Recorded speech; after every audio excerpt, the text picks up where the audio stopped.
Hey all, welcome back to Neon's Movie Reviews. I'm Neon and this is my review channel. Today I'm talking about Ghost Rider. This is the Nick Cage, I think it was 2007 film, and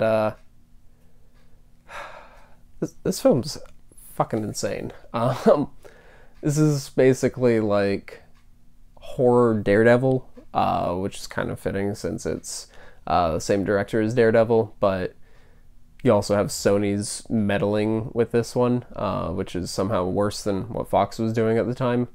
But yeah, this film is pretty bad.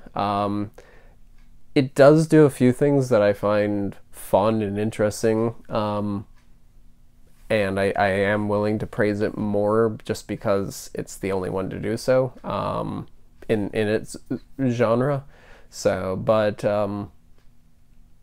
I do enjoy the demon aspects, and the how each of the antagonists have are based on you've got the earth, wind, water, and then you've got the son of the devil, and you got Ghost Rider, whose main power is fire. It's fun to see those elements going up against one another. Probably the best part is to see the devil himself. He's got a lot of presence. But yeah, so probably the best part of this for me is to see Peter Fonda as the devil.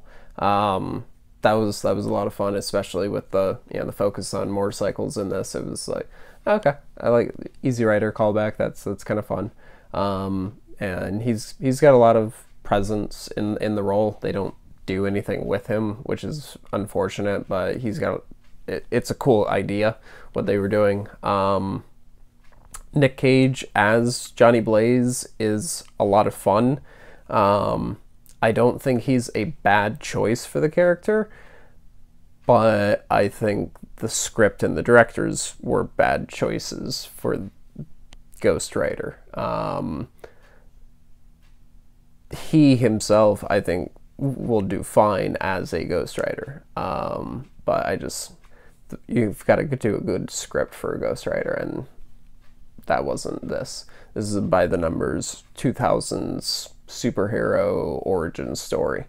You've got Eva Mendes, who's got some really ridiculous parts. Like there's one part where she's waiting for him to come to dinner after years and years of like neglect and all this drama between them, and he's already late. She's sitting there, she's drinking, and she like checks her phone, there's no messages, and then she immediately grabs this 8-ball and like magic 8-ball and shakes it and looks at it and then puts it away, and it's just like, oh, okay. And then it cuts back to Nick Cage, and he's just in his apartment like talking to himself.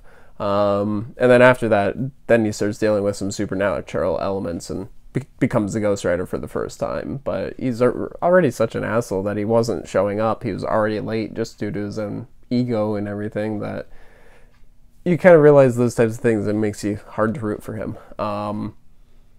And the villains are by the numbers just evil. They're not interesting. They're visually cool, but they have no substance. They remind me a lot of the villains from Elektra, which is not something I want to be reminded of. But yeah,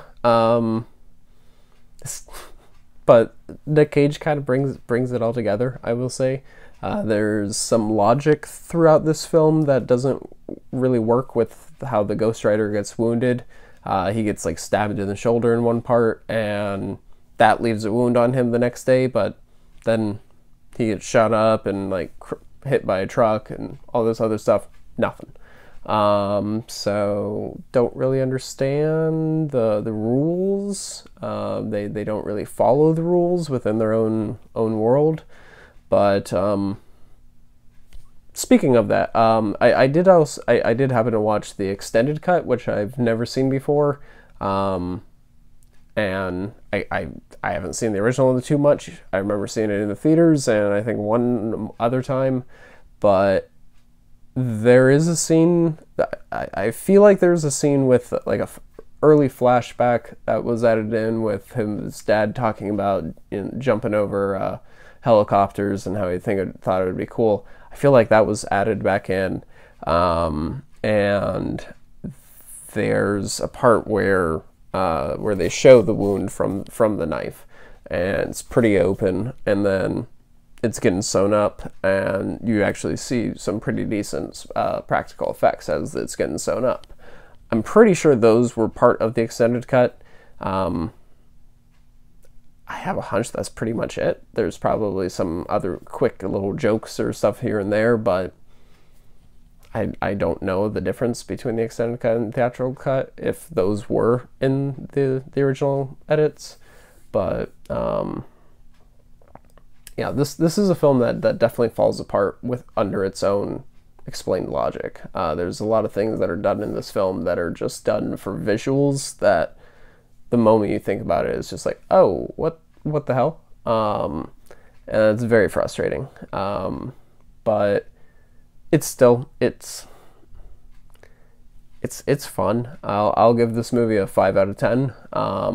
It's not that fun, but it's tolerable. Just know that you're expecting an early 2000s origin story, and that's exactly what you've got, just with those supernatural twist. But that's going to wrap this up. Again, this is definitely part of the Summer of Nic Cage. Please give this video a like if you enjoyed this. Definitely let me know what your favorite Nic Cage movie is, and subscribe for more like this. I've got a lot of them lined up. Got over 30 Nic Cage movies to do in this month. But yeah, that's going to do this. Hope you all stay safe.